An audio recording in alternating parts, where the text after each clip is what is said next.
आज हम लोग पढ़ने चल रहे हैं जय सुभाष खंड काव्य के आधार पर उसके नेताजी सुभाष चंद्र बोस का चरित्र चित्रण। ठीक है, क्या पढ़ने चल रहे हैं? चरित्र सुभाष चंद्र बोस जी का चरित्र चित्रण।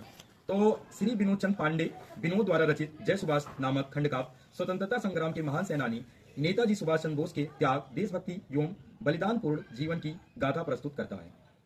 तो कुछ इन्होंने जैसे क्या थे, ये ओजस्वी वक्ता थे, महान सेनानी योद्धा थे, जनता के प्रिय नेता थे, कुशाग्र बुद्धि के थे, समाज सेवी थे, स्वाभिमानी और साहसी थे, और ये महान देशभक्त और स्वतंत्रता प्रेमी थे। तो चलिए उनके बारे में हम पढ़ते हैं। जैसे ये कुशाग्र बुद्धि एवं प्रखर प्रतिभाशाली थे। कैसे थे सुनिएगा। सुभाष चंद्र बोस जी बचपन से ही कुशाग्र बुद्धि और प्रतिभाशाली थे। इन्होंने मैट्रिक एवं इंटर की परीक्षा में प्रथम स्थान प्राप्त किया।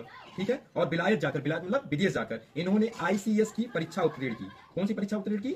ICS की परीक्षा उत्तीर्ण की। बोला करो। कलकत्ता अधिवेशन में इन्होंने अपनी कुशलता से आजाद हिंद फौज और फॉरवर्ड ब्लॉक की स्थापना एवं पुलिस की आंखों में धूल झोंक कर कड़ी निगरानी से निकल भागना इनकी प्रतिभा को ही दर्शाता है। फिर ये समाज सेवी थे। मोहित जी ये क्या थे? समाज सेवी थे, अनुपम त्यागी एवं कष्ट सहिष्णु थे। जैसे महान सुभाष चंद्र बोस जी मानव मात्र के सेवक थे। उन्होंने बंगाल में बाढ़ आने पर बाढ़ पीड़ितों की क्या की थी? मदद की थी। ठीक है, और जाजपुर में महामारी के फैलने पर उन्होंने रोगियों की क्या की? सेवा की। देश की स्वतंत्रता के लिए आह्वान होने पर इन्होंने अपना ICS जो होता है बेटा, बहुत बड़ा रैंक होता है, इन्होंने उसको छोड़कर अपने देश के हित के लिए अपने लोगों के साथ अंग्रेजों से युद्ध किया। इन्होंने छोड़ दिया ICS की परीक्षा, सॉरी नौकरी छोड़ दिया इन्होंने। और इनकी महान सेवा के विषय में पांडे जी क्या लिखते हैं सुनिएगा।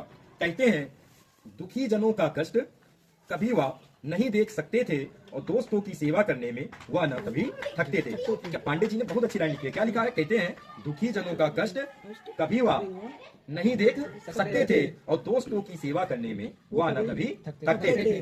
क्या बढ़िया लाइन है। ठीक है, उसके बाद बात करते हैं स्वाभिमानी, साहसी और निर्भीक की।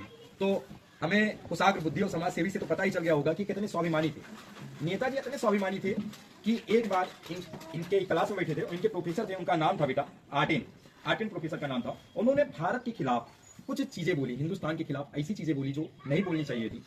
और नेताजी हमारे स्वाभिमानी थे, उनको बुरा लगा और उन्होंने प्रोफेसर का ऐसे कालर पकड़ा, उनको झुकाया और एक थप्पड़ खींच के मारा और वो वहां से चले आए। तो ये इनके स्वाभिमानी होने का भी परिचय यहाँ पर मिलता है। सुनिएगा क्या है। सुभाष में स्वाभिमान और निर्भीकता की भावना कूट कर भरी थी। वे किसी भी तरह अपने देश का अपमान नहीं सह सकते थे। किसी भी तरह कोई भी होता, अगर कुछ भी कहता तो नेताजी इसको लपेट देते, चाहे जो होता, चाहे सिवाय का ना होते, लेकिन सिवा हो ही नहीं सकते हैं। अब देखिए आगे देखिए। छात्रावस्था में वैसे हम छोटे भी थे, छात्रावस्था में थे। प्रोफेसर आर्टेन द्वारा भारतीयों की निंदा सुनकर उन्होंने आर्टेन के तमाचा जड़कर अपने स्वाभिमान का परिचय दिया।